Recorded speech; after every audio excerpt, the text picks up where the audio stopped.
नमस्कार दोस्तों, मैं आप सभी का तहे दिल से स्वागत करता हूं। धीरे धीरे आप देख रहे होंगे सरकार लॉकडाउन में जो पाबंदियां लगाई गई थी उन पाबंदियों को धीरे धीरे हटा रही है।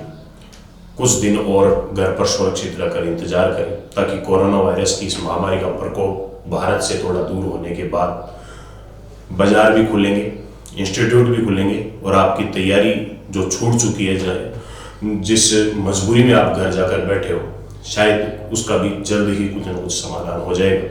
लेकिन तब तक के लिए हमारी और मेरी टीम की कोशिश है कि आपकी तैयारी न छूटे, कुछ हद तक हम आपकी सहायता कर सकें। इसलिए लगातार इस लॉकडाउन में हम आपके सामने वीडियो लेकर रोजाना प्रस्तुत हो रहे हैं। आप सभी से एक अनुरोध, 3-4 वीडियो मैंने पहले अपलोड किए हैं, लेकिन तब तक मैंने आपको कुछ नहीं कहा। एक छोटा सा निवेदन आज लेकर आया हूँ। अगर आपको हमारे अपलोड किए गए डाले गए वीडियो अच्छे लग रहे हैं, अगर आपको ये लग रहा है कि वास्तव में हमें कुछ सीखने को मिल रहा है, तो आप सभी से मेरा एक निवेदन है कि इस चैनल को सब्सक्राइब करें और अपने सभी दोस्तों के साथ इसे शेयर भी करें, ताकि आपके साथ साथ आपके सभी दोस्तों को भी इसका फायदा मिल सके। धन्यवाद। स्टार्ट करते हैं। मैथमेटिक्स सब्जेक्ट की बात कर रहे थे अपन। कल मैंने आपको लास्ट टाइम पर संख्या के स्थानीय और जातीय मान के बारे में बताया था।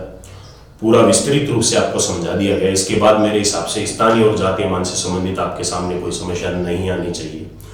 आज के इस लेक्चर को आगे बढ़ाते हैं।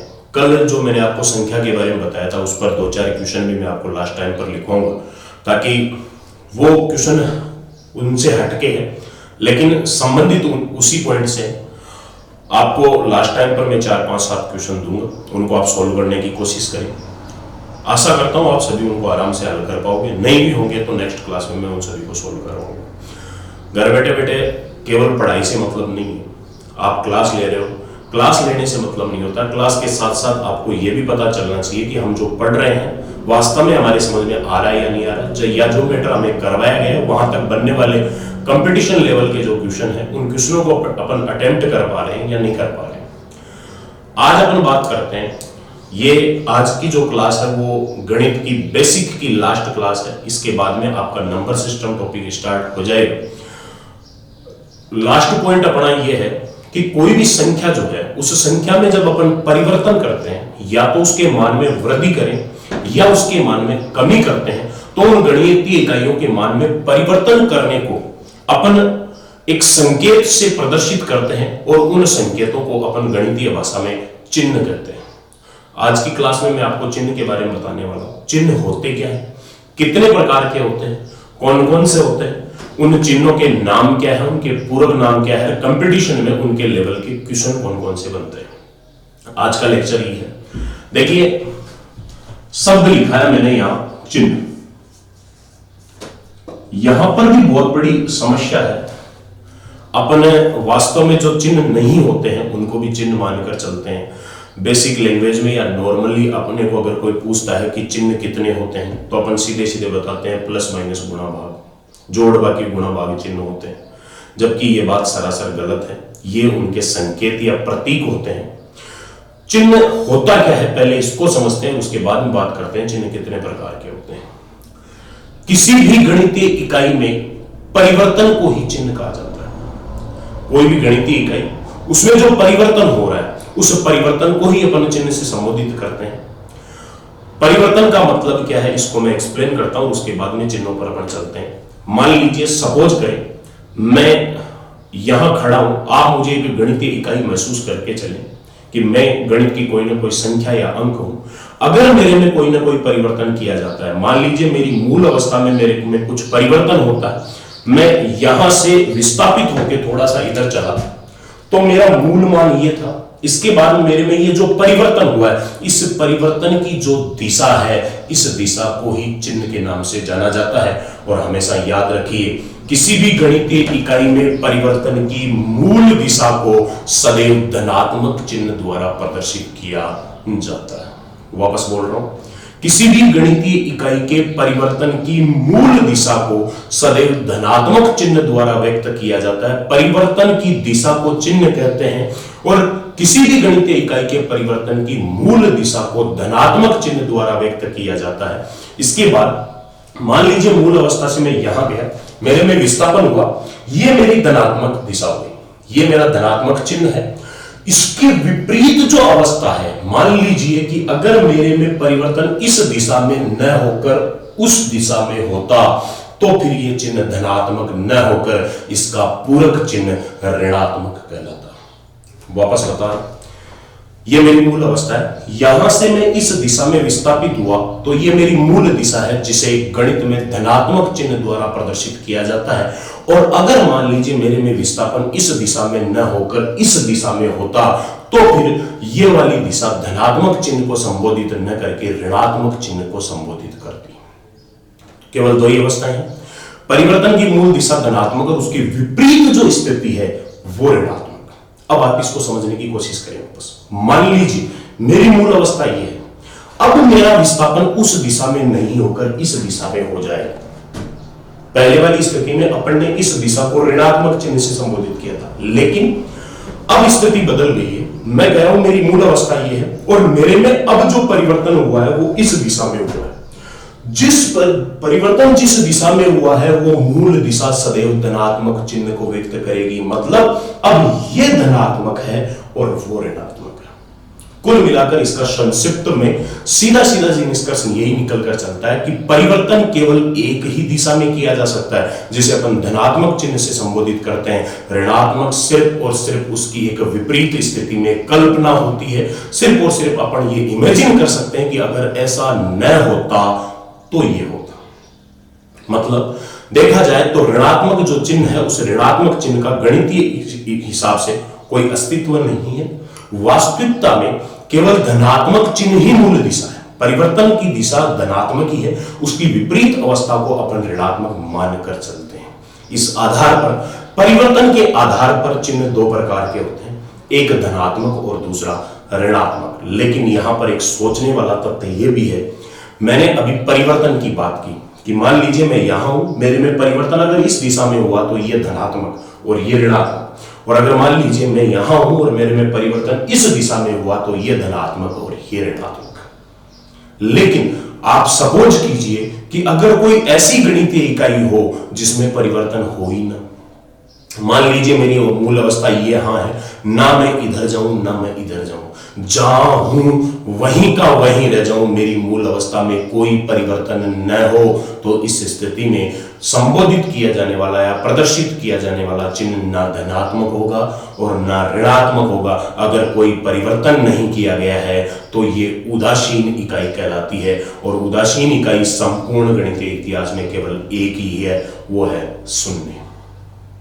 चिन्ह दो प्रकार के, धनात्मक और ऋणात्मक, और धनात्मक और ऋणात्मक के ठीक मध्य की जो अवस्था है उसे उदासीन इकाई कहा जाता है। और उदासीन इकाई केवल मात्र एक ही होती है, वो होती है शून्य।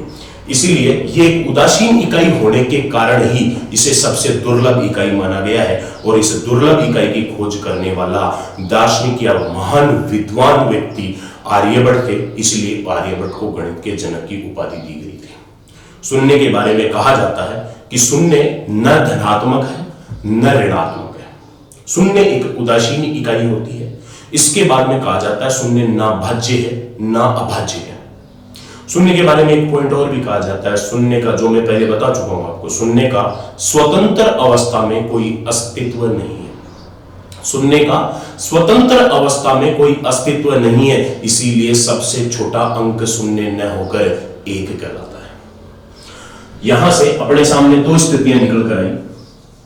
किसी भी संख्या के परिवर्तन की मूल दिशा धनात्मक कहलाती और उसकी विपरीत अवस्था जो है वो ऋणात्मक कहलाती है। न धनात्मक हो और न ऋणात्मक हो तो इनकी मध्य की अवस्था उदासीन कहलाती है। उदासीन इकाई केवल एक ही होती है, शून्य। अब बात करते हैं, यह धनात्मक चिन्ह है, लेकिन इस चिन्ह को अपन जिनसे संबोधित करेंगे वो संबोधन इसका संकेत कहलाता है। इस धनात्मक चिन्ह को संबोधित करते हैं इस संकेत से, और ऋणात्मक चिन्ह को संबोधित करते हैं इस संकेत से। अगर आपको बात समझने में इंटरेस्ट आ रहा हो या आपको लगे था ये जो संकेत अपन ने लिखा है, ये संकेत दो प्रकार से काम करता है, लेकिन ये निर्भर करता है कि जिस किसी गणितीय इकाई के साथ इसे लगाया गया है उसके लगाने के साथ का मूल कॉन्सेप्ट क्या है, इसे किस प्रकार से कौन सी इकाई के साथ लगाया गया है, उसके आधार पर यह अपना अर्थ और अपना मतलब बदल देता है। जैसे आपने लिखा 3 + 5 और एक आपने लिखा केवल +5, दोनों के दोनों ही एग्जाम्पल में यहां भी प्लस लिखा है, यहां भी प्लस लिखा है, संकेत वही है लेकिन गणितीय इकाइयों के साथ इसको लगाने के तरीके अलग अलग हैं, इसलिए इन दोनों का अर्थ भी अलग अलग है। यहां पर ये जो प्लस संकेत है ये एक संक्रिया की भांति व्यवहार करता है और ये जिस संक्रिया को संबोधित करता है वह जोड़ कहलाती है। और यहां पर ये प्लस अगर किसी एक गणितीय इकाई के ठीक पहले अगर कोई संकेत लगाया गया है तो ये सदैव उसके परिवर्तन की दिशा को व्यक्त करता है और परिवर्तन की ये जो संकेत है ये संकेत परिवर्तन की धनात्मक दिशा को प्रदर्शित करता है। यहां पर यह जोड़ की भांति व्यवहार करेगा, यहां यह धनात्मक की भांति व्यवहार करेगा। ठीक इसी प्रकार अगर कहीं पर लिखा गया है 7 - 5 और एक अगर कहीं लिखा गया है -5, यहां पर यह माइनस संकेत है लेकिन यह संकेत यहां घटाने को संबोधित कर रहा है, यह एक संक्रिया को प्रदर्शित कर रहा है और यहां केवल एक गणितीय इकाई के ठीक पहले लगाया गया मतलब यह इसकी परिवर्तन की दिशा को व्यक्त कर रहा है और यहां यह माइनस संकेत किसी ऋणात्मक चिन्ह को प्रदर्शित करता है। मेरे हिसाब से बात आपकी अच्छी तरह से समझ में आ गई होगी। अब मैं बात करता हूं यहाँ की धनात्मक कोई भी गणितीय इकाई अगर धनात्मक है तो उसका संकेत ये होगा, ऋणात्मक है तो उसका संकेत ये होगा। उदासीन इकाई केवल एक ही होती है जिसे अपन कहते हैं शून्य। सबसे बड़ी बात एक यहां से एक लॉजिकल पॉइंट और भी निकल के आता है जो मैंने कल लास्ट टाइम के क्लास में बोला भी था कि कल अपन इसके बारे में डिस्कशन करेंगे।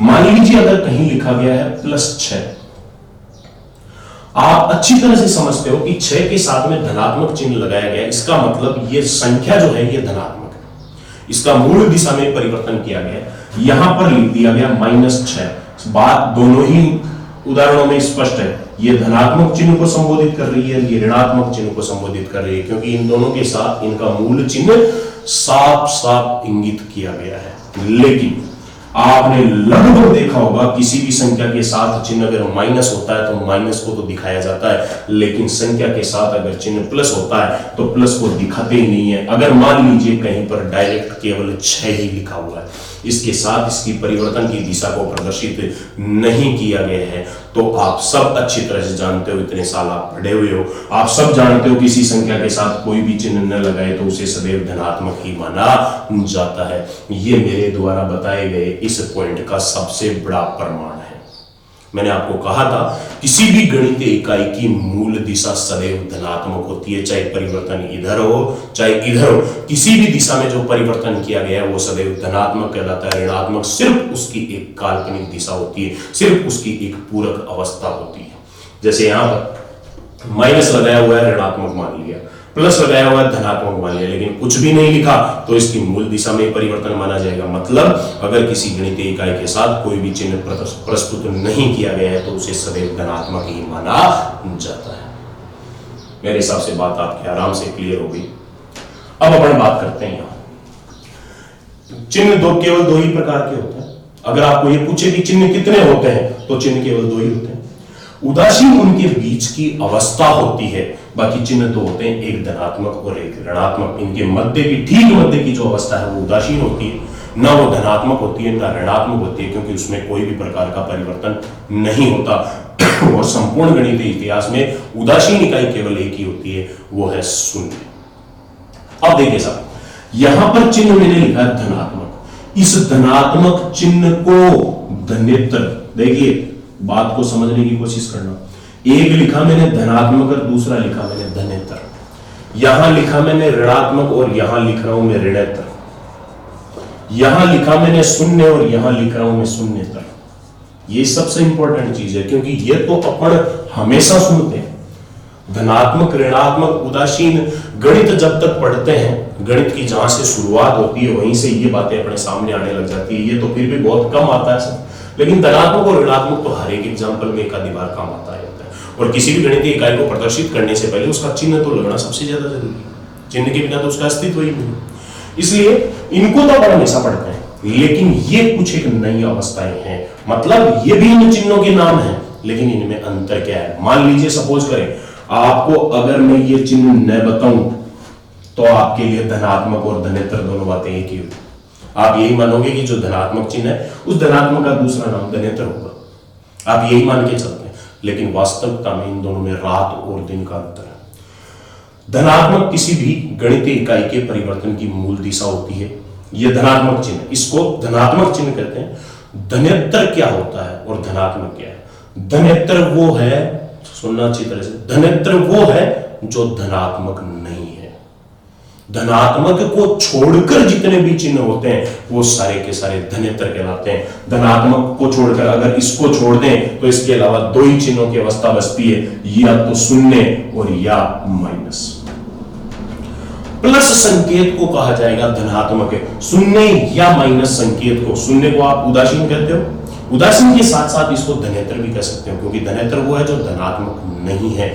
और माइनस को अपन ऋणात्मक कहते हैं, लेकिन ऋणात्मक के साथ साथ ये धनेत्र भी है, क्योंकि इसमें धनेत्र का मतलब जिसमें धनात्मक नहीं है। इन दोनों ही अवस्थाओं में धनात्मक चिन्ह नहीं है, इसका मतलब ये धनेत्र चिन्ह के नाम से जाने जाएंगे। इसी प्रकार ये ऋणात्मक है, ऋणेत्र वो है जिसमें ऋणात्मक नहीं है। धनेत्र वो है जो धनात्मक नहीं है, ऋणेत्र वो है जो ऋणात्मक नहीं है, और शून्यत्र वो है जो शून्य नहीं है। शून्य को छोड़कर जितनी भी गणितीय इकाइयां हैं, शून्य को छोड़ें तो चिन्ह केवल दो ही बचते हैं, प्लस और माइनस। शून्य को छोड़कर इन दोनों ही चिन्हों को अपन शून्येतर चिन्हों के नाम से जान सकते हैं, या गणितीय इकाइयों को शून्येतर इकाइयां कह सकते हैं। इसी प्रकार जो ऋणात्मक नहीं है वो सारी की सारी क्या कहलाएगी? जो ऋणात्मक नहीं है उन्हें ऋणेतर संख्याओं के नाम से जाना जाता है। मतलब शून्येतर कौन सी होगी? शून्येतर होगी प्लस और माइनस। इसी प्रकार ऋणेतर कौन सी होगी? ऋणेतर होगी प्लस और शून्य। ये ऋणेतर इकाइयां कहलाती है। वापस बता देता हूं, किसी भी गणितीय इकाई के परिवर्तन की मूल दिशा को धनात्मक कहा जाता है। ऐसी गणितीय इकाई जो धनात्मक नहीं है वो धनेत्र संख्या के नाम से जानी जाती है, और धनेत्र संख्याएं फिर दो ही होगी, एक तो ऋणात्मक संख्या और दूसरी शून्य। इसी प्रकार उदासीन इकाई केवल एक ही होती है, शून्य। अगर कोई ऐसी गणितीय इकाई है जो शून्य नहीं है तो इसका मतलब या तो धनात्मक है या ऋणात्मक है, और जिसमें शून्य नहीं है या जो शून्य नहीं है वो सारी की सारी संख्याएं शून्येतर संख्या के नाम से जानी जाती है। इसी प्रकार ये वाला चिन्ह जो है ये ऋणात्मक चिन्ह है, लेकिन ऋणात्मक को छोड़कर सभी संख्याएं ऋणेतर संख्या के नाम से जानी जाती है। ऋणात्मक को छोड़कर संख्याएं या तो धनात्मक होगी या शून्य होगी, तो धनात्मक और शून्य वाली संख्याओं को अपन ऋणेतर संख्या के नाम से भी कह सकते हैं। पूरी की पूरी बात मेरे हिसाब से अच्छी तरह से समझ में आ गई। अब मैं बात करता हूं इन पर क्वेश्चन किस प्रकार का पूछा जाता है। अगर अपन माने कि चिन्हों से संबंधित कंपटीशन में अगर क्वेश्चन उठाया जाए तो वो क्वेश्चन कैसा पूछा जाएगा, अब मैं उसके बारे में बात कर रहा हूं। ये नॉर्मल सा अपने सामने पॉइंट था, आराम से समझ में आने वाली बात भी है, लेकिन अब मैं बात करता हूं इस पर क्वेश्चन कैसा पुट होगा।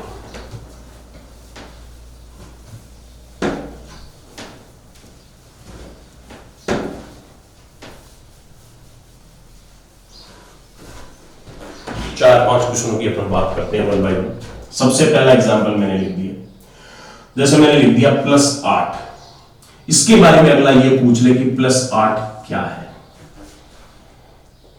आप सब जानते हो 8 एक गणितीय इकाई है और प्लस उसके परिवर्तन की दिशा है, जिसे अपन धनात्मक चिन्ह से संबोधित करते हैं, और ये संख्या एक धनात्मक संख्या है। अब मैंने ऑप्शन लिखे यहां धनात्मक, दूसरा ऑप्शन मैंने लिखा धनेत्र, तीसरा ऑप्शन मैंने लिखा दोनों, और चौथा ऑप्शन मैंने लिखा कोई नहीं। यह आपके सामने एक क्वेश्चन है, +8 क्या है? धनात्मक, धनेत्र, दोनों, कोई नहीं। सपोज कीजिए आपको धनेत्र के बारे में कुछ भी नहीं पता, आपने ये नाम पहली बार सुना या आपने कभी पढ़ा नहीं, केवल धनात्मक ही पढ़ा है, तो इस स्थिति में 90% स्टूडेंट जब खुद के माइंड का यूज करते हैं, खुद की साइकोलॉजी को इस्तेमाल करते हैं, तो फिर वहां से वो एक 90% स्टूडेंट की मैं बात कर रहा हूं, 90% इन दोनों को एक ही मानकर चलेंगे और वो इसका संकेत लगा हुआ है, इसका मतलब ये एक धनात्मक संख्या है। और दूसरा ऑप्शन धनेतर लिखा हुआ है। धनेतर तो वो होती है जिसमें धनात्मक नहीं होता है, इसलिए इस क्वेश्चन का आंसर केवल ऑप्शन ए होगा। दूसरी क्वेश्चन की बात करते हैं। निम्न में से ऋणात्मक संख्या है, ऑप्शन है -5, +4,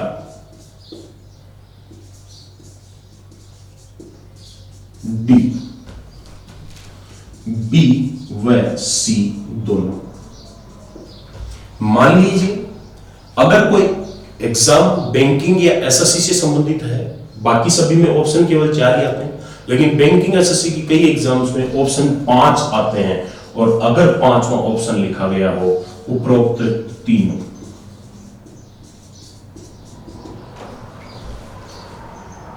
इस प्रकार का अगर कोई क्वेश्चन दिया गया तो इस क्वेश्चन को अपन कैसे अटेम्प्ट करेंगे, या फिर कई बार क्वेश्चन पूछने के तरीके और भी होते हैं। यहां पर 4 ऑप्शन लिख दिए ए बी सी डी, या 1 2 3 4 लिख दिया और उसके बाद में पहला ऑप्शन दे दिया, पहला व दूसरा, पहला दूसरा तीसरा, दूसरा व तीसरा, तीसरा व चौथा, या कोई नहीं। इस प्रकार के जब ऑप्शन दिए जाते हैं तो उस क्वेश्चन को हल करने के लिए वास्तविकता में उसका मतलब क्या है ये अपने को पता होना जरूरी है। अगले ने पूछा ऋणात्मक संख्या कौन सी होती है। आप पहले ऋणात्मक संख्या की परिभाषा को एक बार दिमाग में लाइए। ऋणात्मक संख्या वो होती है जिसमें ऋणात्मक नहीं होता, मतलब ऋणात्मक को छोड़कर जितनी भी गणितीय इकाइयां वो सारी की सारी चाहे किसी भी अवस्था में रहे वो सब ऋणात्मक संख्या के नाम से जानी जाती है। तो यहां पर पहली संख्या तो ऋणात्मक है, इसका मतलब जो ऋणात्मक है वो कभी ऋणेतर नहीं हो सकती, जो धनात्मक है वो कभी धनेतर नहीं हो सकती, जो शून्य है वो कभी शून्यतर नहीं हो सकता। ये एक दूसरे की पूरक अवस्थाएं होती है, विपरीत अवस्थाएं होती है। दूसरा लिखा गया +4, इसके साथ में चिन्ह प्लस लिखा हुआ है, इसका मतलब एक धनात्मक संख्या है। लेकिन बात यहां धनात्मक की नहीं चल रही, बात चल रही है ऋणात्मक की। ऋणात्मक वो होती है जिसमें ऋणात्मक चिन्ह नहीं होता है, वो ऋणात्मक संख्या होती है। निश्चित रूप से एक ऋणात्मक संख्या है शून्य। शून्य एक उदासीन इकाई है, शून्य की पूरक अवस्था होती है शून्यतर, लेकिन बात शून्य शून्यतर की नहीं चल रही, बात चल रही है यहाँ ऋणात्मक की। ऋणात्मक वो है जिसमें ऋणात्मक नहीं है और इस इकाई में ऋणात्मक नहीं है, क्योंकि ये ऋणात्मक धनात्मक से इसका मतलब ही नहीं है, ये तो उनसे परे है, ये एक उदासीन इकाई है, इसलिए ये वाली संख्या भी एक ऋणात्मक संख्या होगी। आंसर हो गया बी व सी दोनों। बात समझ में आ रही। अगले क्वेश्चन की बात करते हैं। ऑप्शन लिखा है मैंने, क्वेश्चन है शून्य क्या है। ऑप्शन लिख दिए,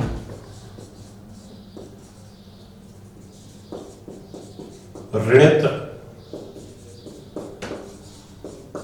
धनात्मक, उदासीन और डी उपरोक्त सभी। ये क्वेश्चन है जिसने चिन्हों को अभी जो मैंने जस्ट पहले बताया, जिन्होंने उन चिन्हों को अच्छी तरह से समझा है वो इस क्वेश्चन का आंसर समझ गए और अब तक इसका आंसर आराम से दे भी देंगे, कोई दिक्कत वाली बात नहीं है। लेकिन आप एक बार के लिए सपोज करें कि आपके सामने ये बार आपने कभी भी इनके बारे में नहीं पढ़ा, आप नहीं जानते कि ऋणात्मक क्या होता है, धनात्मक क्या होता है, ये क्वेश्चन अपने एग्जाम में आ गया, तो उस स्थिति में अपन इस क्वेश्चन को किस प्रकार सोचेंगे। लिखा हुआ है शून्य क्या है। सबसे पहला ऋणात्मक, ऋणात्मक में को अपन सीधा सीधा अटैच करेंगे या ऋणात्मक को लिंक करके समझेंगे ऋणात्मक से, अपन समझेंगे ये ऋणात्मक का नाम है, शून्य ऋणात्मक नहीं है। दूसरा धनात्मक, धनात्मक को अपन समझ के चलेंगे धनात्मक, जबकि होते हैं उल्टे हैं, लेकिन जब नहीं पढ़ा हुआ हो तो अपने लिए तो सब एक ही है। धनात्मक अपन उसको धनात्मक से समझेंगे, ये देखेंगे कि शून्य धनात्मक भी नहीं है, तो तीसरा ऑप्शन अपन राइट करके रखेंगे उदासीन। लेकिन ऐसा तो तब होता जब यहां पर धनात्मक और ऋणात्मक लिखा होता, ना कि धनात्मक और ऋणात्मक लिखा हुआ। अब बात आप सोचिए क्या कहना चाह रहा है। पहली बात तो ये है कि ये तो क्लियर हो गया कि शून्य एक उदासीन इकाई तो है, इसमें कोई दिक्कत नहीं। अब बात करते हैं अपन ऋणात्मक और धनात्मक की। ऋणात्मक कौन सी होती है? ऋणात्मक वो होती है जिसमें ऋणात्मक नहीं होता है और शून्य में ऋणात्मक नहीं है, बात साफ सुथरी। ऋणात्मक नहीं है। कंपटीशन के किसी भी क्वेश्चन को जब आप सोल्व करो तो उसके सकारात्मक और नकारात्मक दोनों पहलुओं पर पहले विचार करो। क्या ऐसा हो सकता है, क्या ऐसा नहीं हो सकता। दोनों बातों की तरफ जब ध्यान दोगे तो ही आप उसका राइट आंसर कर सकते हो। और इस प्रकार के जो क्वेश्चन होते हैं, देखिए ऐसे क्वेश्चन जो है वो आपको सिर्फ और सिर्फ कंफ्यूज करने के लिए आते हैं। बाकी आप सब जानते हो 90% क्वेश्चन जो है वो टॉपिकों से उठाए जाते हैं, प्रतिशत से, औसत, अनुपात, समानुपात, लैस-एम-एस से, साधारण ब्याज, चक्रवृद्धि ब्याज, मिश्रित ब्याज, समय चाल दूरी, समय काम मजदूरी, नाव, रेलगाड़ी, मिश्रण, लाभ हानि, बट्टा, या फिर समय काम मजदूरी, क्षेत्रमिति, इस प्रकार सांख्यिकी, इन टॉपिकों से क्वेश्चन उठाए जाते हैं और लगभग क्वेश्चन एग्जाम्स में रिपीट होते रहते हैं। और जो क्वेश्चन सबसे ज्यादा बार आता है अपन उसको सोल्व करते हैं, 5-10 बार हमने सोल्व किया, वो क्वेश्चन एक तरह से अपने लिए रट जाता है। उस क्वेश्चन को देखते ही सीधा सीधा अपने आंसर माइंड में आंसर आता है। लेकिन ये सारी स्थितियां उनसे बिल्कुल परे हैं। इन क्वेश्चनों का आंसर केवल वही दे पाएगा जिसने उसका बेसिक समझा है या जिसने उसको डीपली जाकर पढ़ा है, जिसने सिर्फ मैथमेटिक्स को टाइम पास के लिए नहीं पढ़ा, जिसने उसको अपने आप में, मैंने जैसे पहली क्लास में कहा था कि सब्जेक्ट को अगर सीखना है तो इसको पढ़ो मत, इसको जियो। आप ये सोचो कि मैं मैथमेटिक्स में बिल्कुल डूब चुका हूं, और हमेशा आपकी क्लास जब आज स्टार्ट होती है तो आपके मन में ललक होनी चाहिए कि आज कुछ ना कुछ नया देखने को मिलेगा। और सबसे बड़ी बात यही है कि कंपटीशन वही फाइट करता है जो भीड़ से हटके चलता है। अपन जो टॉपिक कॉमन टॉपिक है, उन कॉमन टॉपिकों को जिनको सभी पढ़ते हैं, वो टॉपिक मैं भी पढ़ाऊंगा, सारे के सारे पढ़ाऊंगा। हर क्वेश्चन की लगभग 99% क्वेश्चंस की आपको शॉर्ट ट्रिक पढ़ाऊंगा, एक एक क्वेश्चन के 3-3, 4-4 तरीके पढ़ाऊंगा। लेकिन उनसे पहले समझना जरूरी है कि वास्तव में सब्जेक्ट क्या है, इसका बेसिक क्या है। क्योंकि मकान के ऊपर चाहे आप जो दीवारें खड़ी करते हो उन पे कितना ही अच्छा रंग रोशन कर लो, कितना ही सजा लो मकान को, लेकिन अगर उसकी नींव मजबूत नहीं है तो उसका स्थायित्व नहीं है। नींव अगर मजबूत होगी तो मकान अपने आप मजबूत हो जाएगा, और ये गणित की नींव है। और मैं ये दावे के साथ कह सकता हूं, जो स्टूडेंट संख्या पद्धति टॉपिक पूरा अच्छी तरह से पढ़ ले, उसको गणित पढ़ने में कोई समस्या नहीं आती। 2-3 टॉपिक पूरी मैथमेटिक्स में ये मान लीजिए कारगर साबित होते हैं। एक तो संख्या पद्धति टॉपिक, एक होता है प्रतिशत, और एक है अनुपात समानुपात। ये 3 टॉपिक, प्रतिशत और अनुपात समानुपात, तो जिन्होंने अच्छी तरह से पढ़ लिए, एक एक क्वेश्चन को समझ लिया, उसके लिए तो आगे वाले टॉपिक पढ़ने जरूरी नहीं है, क्योंकि आगे वाले सारे टॉपिक इनसे लिंक होते हैं, उनका हर क्वेश्चन इनसे संबंधित होता है। आप उन क्वेश्चनों को इनके साथ तुलना करके सोल्व कर सकते हो अगर आपके वो टॉपिक पढ़े हुए भी नहीं है। लेकिन ये बिल्कुल नया मामला है। अगर किसी ने संख्या पद्धति नहीं पढ़ी है, उससे संबंधित क्वेश्चन आ गया, तो मैं गारंटी के साथ कह सकता हूं उसका आंसर नहीं दे पाएगा, क्योंकि इसका हर क्वेश्चन अपने आप में एक नया तरीका लेके आता है। और जो स्टूडेंट, इसमें हजारों प्रकार के क्वेश्चन बनते हैं, हजारों क्वेश्चन अलग अलग तरीके से सोल्व किए जाते हैं, हजारों क्वेश्चनों को सोचने के उनके कॉन्सेप्ट अलग अलग होते हैं, और जो स्टूडेंट इन हजारों क्वेश्चनों को सोच सकता है, समझ सकता है, सोल्व कर सकता है, उसकी सोचने विचारने की क्षमता अपने आप बढ़ जाती है। और जिस किसी स्टूडेंट की सोच विचार करने की क्षमता बढ़ जाए, जिसकी बौद्धिक क्षमता बढ़ जाए, उसके लिए गणित सबसे सरल सब्जेक्ट हो जाता है। और जिसकी सोच विचार करने की क्षमता कम होती है, जो क्वेश्चन को केवल रट सकता है, पहले वाले क्वेश्चनों को देखकर उसके हिसाब से सोल्व करता है, उस स्टूडेंट के लिए गणित के क्वेश्चन करना या कोई नया क्वेश्चन सामने आ जाए, वो क्वेश्चन हल करना बहुत बड़ी समस्या बन जाता है। इसके पीछे का कारण यही। हाँ जी, इस क्वेश्चन का आंसर सीधा सीधा मेरे हिसाब से समझ में आ गया होगा। इसका आंसर होगा उपरोक्त सभी, क्योंकि शून्य उदासीन तो है ही है, लेकिन उसके साथ साथ ये धनेतर भी है और ऋणेतर भी है, क्योंकि इसमें धनात्मक भी नहीं है और ऋणात्मक भी नहीं है। ये होते हैं चिन्ह। अब इसके बाद में इस गणित के बेसिक में केवल लास्ट पॉइंट बचा हुआ है, और लास्ट पॉइंट जो इसके नाम से संबंधित है। शुरुआत में जब मैंने गणित का शब्द परिचय या गणित का नाम परिचय पढ़ाया था कि इसको कौन कौन से नामों से जाना जाता है, वहां पर मैंने गणित का संधि विच्छेद करके एक शब्द निकाला था। अपन उसी के बारे में बात करते हैं। वहां पर ये लास्ट वाला पॉइंट बताते हैं, इस गणित का बेसिक आज कंप्लीट हो जाएगा। फिर इसमें मैं 4-5 क्वेश्चन दूंगा जो संख्याओं से संबंधित है, उन क्वेश्चनों को आपको सॉल्व करना है। कल से अपन नंबर टॉपिक, नंबर सिस्टम, संख्या पद्धति टॉपिक स्टार्ट कर देंगे। हाँ जी, मैंने अभी अपन गणित सब्जेक्ट पढ़ रहे हैं। गणित का संधि विच्छेद मैंने किया था, और वो है गण प्लस इत, जिसमें इत शब्द, ये तो एक प्रत्यय है जिसका शाब्दिक अर्थ निकल कर आता है कर्ण। लेकिन गण शब्द जो है इसका शाब्दिक अर्थ निकलकर आया गणना। गणित का वास्तविकता में अर्थ होता है गणना करना। अब मैं इस लास्ट पॉइंट को समझा रहा हूं, ये गणना क्या है। बाकी सारी बातें मैं क्लियर कर चुका हूं, लास्ट पॉइंट अपन समझ रहे हैं गणना क्या है। देखिए गणना के बारे में पहले मैं थोड़ा बहुत बता चुका था। कोई भी दो गणितीय इकाइयों की परस्पर किसी भी प्रकार से क्रिया करवाई जाती है, वो क्रिया हमेशा उसकी गणना को व्यक्त करती है। क्रिया करवाने के बाद जो मान प्राप्त होता है वो मान सदैव उसकी गणना को संबोधित करता है। अपन 3 + 2 लिखते हैं, 3 में 2 जोड़ने पर 5 आता है, तो ये 5 3 और 2 की गणना से प्राप्त हुआ है। किसी भी प्रकार से उनकी क्रिया करवाई जाती है, उस क्रिया से प्राप्त होने वाला मान सदैव उसकी गणना को संबोधित करता है। अब अपन बात करेंगे कि ये गणना होती क्या है, कितने प्रकार की होती है और किस प्रकार संबोधित की जाती है। देखिए समस्त प्रकार की गणितीय इकाइयों की जो क्रिया है उस क्रिया को ही अपन गणना कहते हैं। और ये क्रिया जो है, ये क्रिया 2 प्रकार में बांटी गई है। कोई भी गणितीय इकाइयों की क्रिया मुख्यतः 2 प्रकार की होती है, जिनमें से इस क्रिया को अपन गणितीय भाषा में अगर लिखना चाहें तो कह सकते हैं संक्रिया। क्रिया शब्द सुनने से तो ऐसा लगता है कि हिंदी पढ़ रहे हैं, क्रिया विशेषण और इस प्रकार के शब्द उनमें आते हैं, लेकिन गणित में जो क्रियाएं हैं इन क्रियाओं को कहा जाता है संक्रिया। गणित के जो नाम है, गणित के जो शब्द हैं, उनके पॉइंट है, उनका संबोधन बिल्कुल उनसे हटके ही होता है। जैसे गणितीय इकाइयां जो मैं बोल रहा हूं उनको आगे जाके राशियां कहा जाएगा या प्रेक्षण कहा जाएगा। इस प्रकार से इनके शब्द, इनका मतलब ही बिल्कुल अलग निकल के चलता है।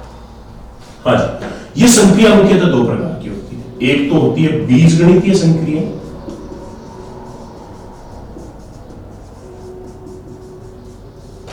और दूसरी होती है तुलनात्मक संक्रिया।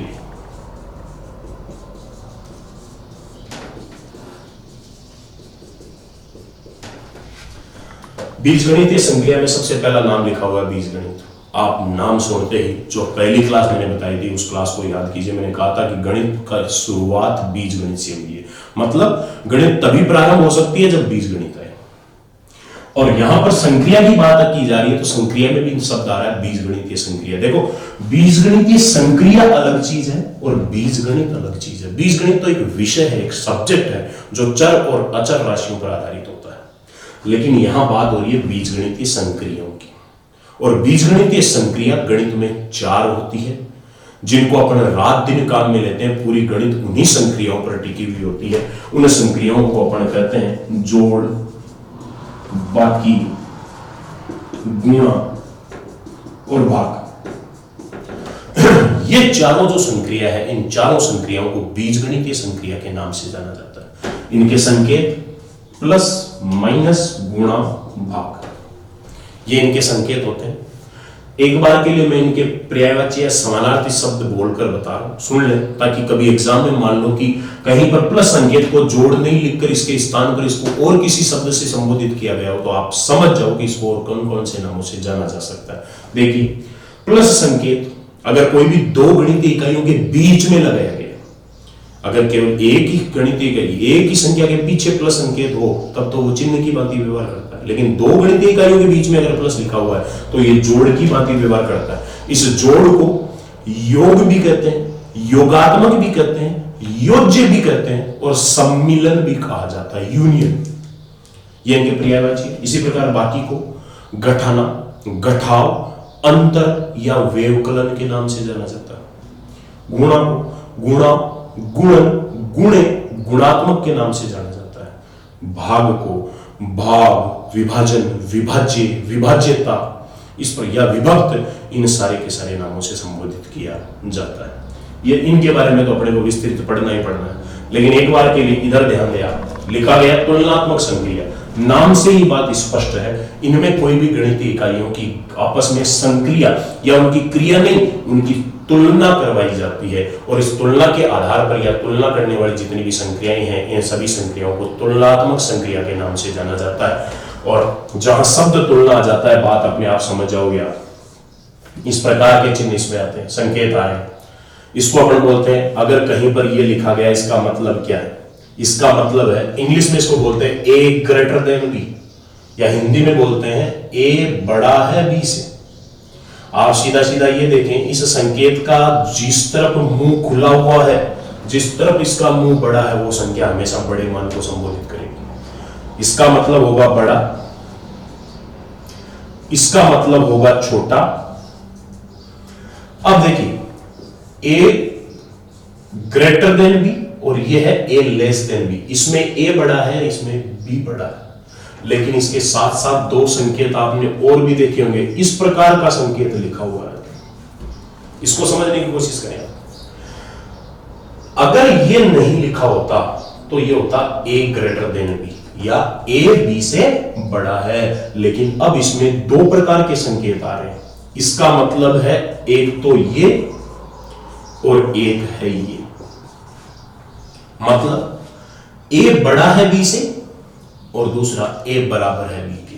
अब आप जानते हो कोई भी दो संख्याओं के बीच तुलना करने पर तुलना दो प्रकार की तो हो नहीं सकती। अगर यहां पर अगला कह रहा है कि बड़ा है बराबर है, दोनों बातों की अगर चर्चा कर रहा है तो निश्चित रूप से ये एक संभावित संक्रिया है, निश्चित नहीं है। ये कहना ये चाह रहा है कि या तो इसके माध्यम से इन दोनों संख्याओं में मैं स्पष्ट तुलना नहीं कर पा रहा हूं, ये अगला कहना चाहता है स्पष्ट तुलना नहीं कर पा रहा हूं, लेकिन इतना निष्कर्ष में निकाल सकता हूं कि या तो ए बी से बड़ा है और अगर बड़ा नहीं है तो बराबर है, लेकिन छोटा नहीं है। मतलब ये बीच में इनके आएगा या, ये निश्चित नहीं है, संभावित संक्रिया है। इसी प्रकार a less than equals to b, greater than equals to B, less than equals to B, इसका मतलब है बड़ा या बराबर, और इसका मतलब होता है छोटा या बराबर। इसका मतलब है या तो ए छोटा है बी से और या ए बराबर है बी। ये दो संख्याएं इसके साथ और होगी, greater than equals to B, less than equals to B. इसका मतलब है बड़ा या बराबर, इसका मतलब है छोटा या बराबर। लेकिन यहां से मैं जो बात समझाना चाह रहा हूं वो ये है कि ये दोनों संकेत निश्चित है, यहां पर तुलना फिक्स होगी, इसमें कोई संभावना नहीं बढ़ेगी। ये दोनों निश्चित संकेत को संबोधित करते हैं, ये दोनों संभावित या अनिश्चित संकेत को व्यक्त करते हैं। इसी प्रकार मान लो तुलना करने पर ना बड़ा है ना छोटा है ना संभावना है, तो अगला संकेत ये भी हो सकता है कि हो सकता है ए बराबर हो बी के। इसके स्थान पर कई बार ऐसा भी होता है कि मान लो अपन ये कहते हैं कि ए बराबर हो गया 3.003 और पॉइंटों में कैलकुलेशन नहीं करना चाहते, इसलिए अपन क्या कर देते हैं, अपन ये मान लेते हैं कि 0.003 को अपन नगण्य मान लिया और फिर अपन कह देते हैं कि ए बराबर 3। लेकिन आप जानते हो कि ए बराबर 3 तो नहीं हो सकता। इसका मतलब ये है कि अपन ने जो संख्या नगण्य की है उसके बाद में ये ए बराबर 3 तो नहीं है, लेकिन ए के लगभग बराबर है 3। जैसे पाई के साथ पाई का मान 3.14 डॉट डॉट डॉट डॉट होता है, लेकिन अगर अपन इस डॉट डॉट डॉट को नगण्य करें तो पाई का मान लगभग बराबर 3.14 होता है, जिसे अपन लगभग बराबर 22/7 कहते हैं। और लगभग बराबर होने के कारण ये एक अनिश्चित या संभावित संकेत है जिसका कोई निश्चित मान नहीं है। और ऐसी गणितीय इकाई जिसका निश्चित मान नहीं होता वो एक अपरिमेय संख्या कहलाती है, इसीलिए पाई को अपरिमेय संख्या माना जाता है। तो ये हो गया बराबर और ये हो गया लगभग बराबर। अब इनमें से ये मैंने 6 तुलनात्मक संक्रियाएं आपके साथ लिखी, इन 6 में से 3 तो है निश्चित और 3 है संभावित। निश्चित तो कौन कौन सी है, बड़ा, छोटा, बराबर, ये तीनों निश्चित संक्रियाएं कहलाती है। और ये वाली जो तीनों है ये अनिश्चित या संभावित संक्रिया के नाम से जानी जाती है। एक क्वेश्चन पूछा गया है, केवल उस एक क्वेश्चन की मैं चर्चा करता हूं, बाकी आज मेरा ये गणित का बेसिक यहां कंप्लीट हो जाता है। एक क्वेश्चन जो एग्जाम में 2012 में पूछा जा चुका है उस क्वेश्चन का डिस्कशन कर लेते हैं, उसके बाद में ये लेक्चर कंप्लीट है।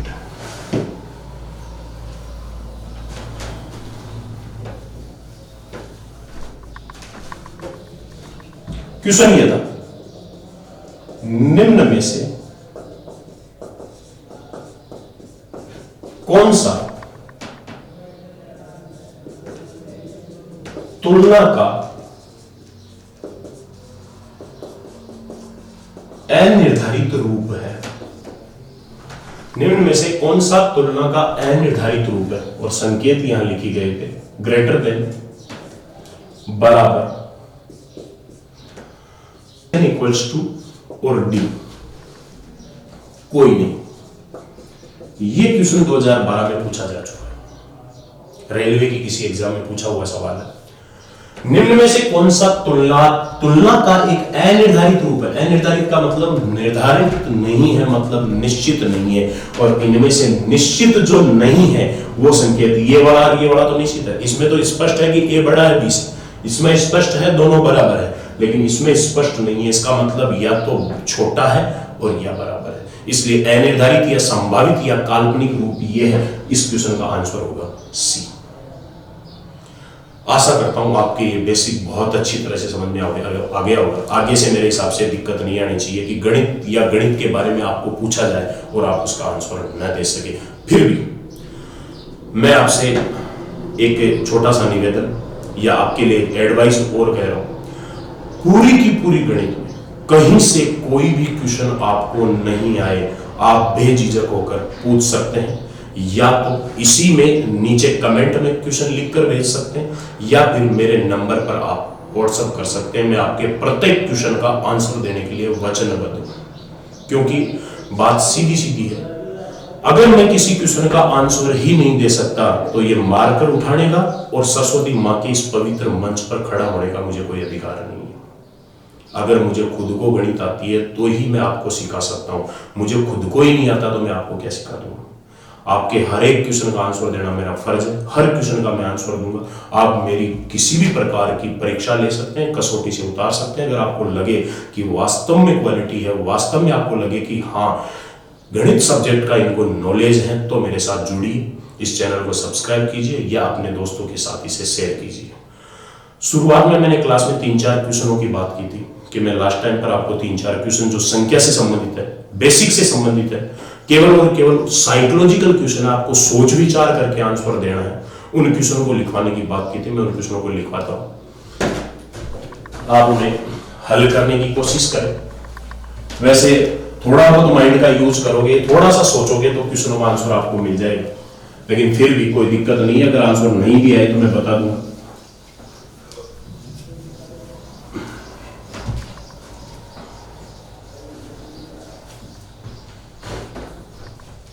पहला क्वेश्चन मेरा ये है,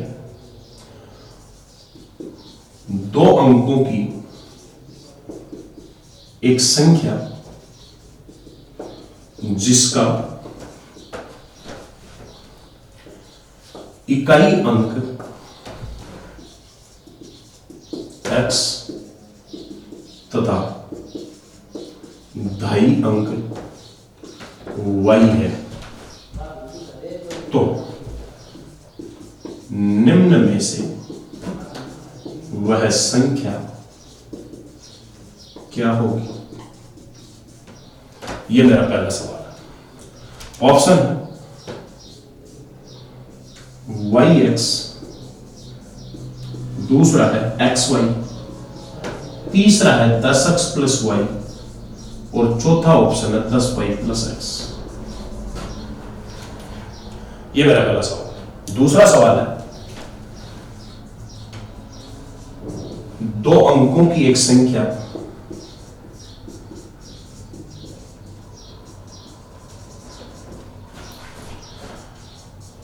जिसके अंकों को परस्पर बदल देने से नई संख्या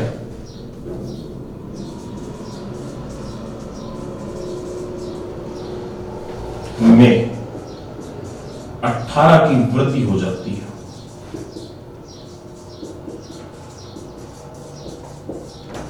तो ऐसी कितनी संख्याएं संभव है?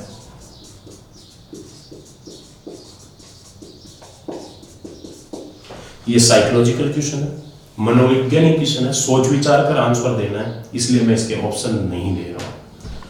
तीसरा सवाल मेरा है, 3 अंकों की एक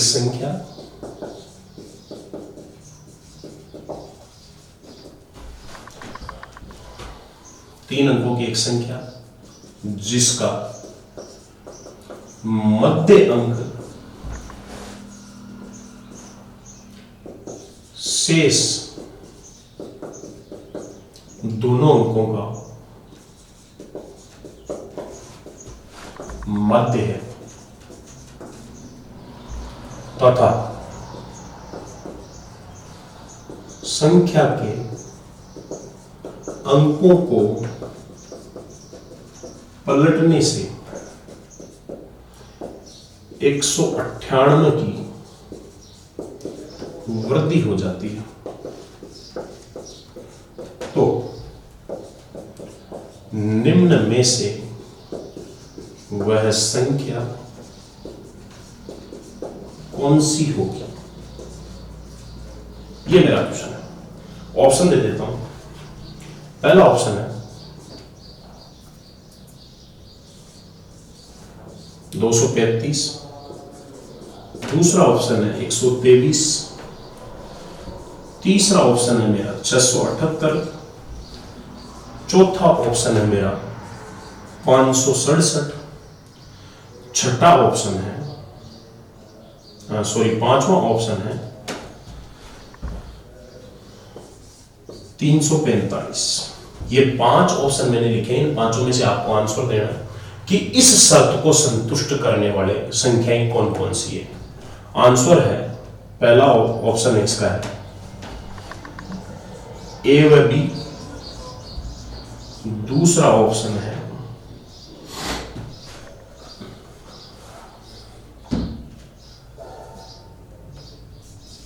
बी सी व डी, तीसरा ऑप्शन है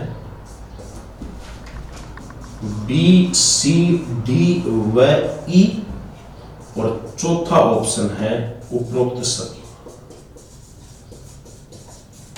ये 3 क्वेश्चन जो कि संख्या के निर्माण से संबंधित है, संख्या और उसकी पूरक संख्या, उसके अंकों को पलटने से बने संख्याओं में संबंध के आधार पर तीनों क्वेश्चन दिए गए। आप इन तीनों क्वेश्चनों को हल करने की कोशिश करें। आशा करता हूं तीनों क्वेश्चनों के आप सही आंसर दे पाओगे।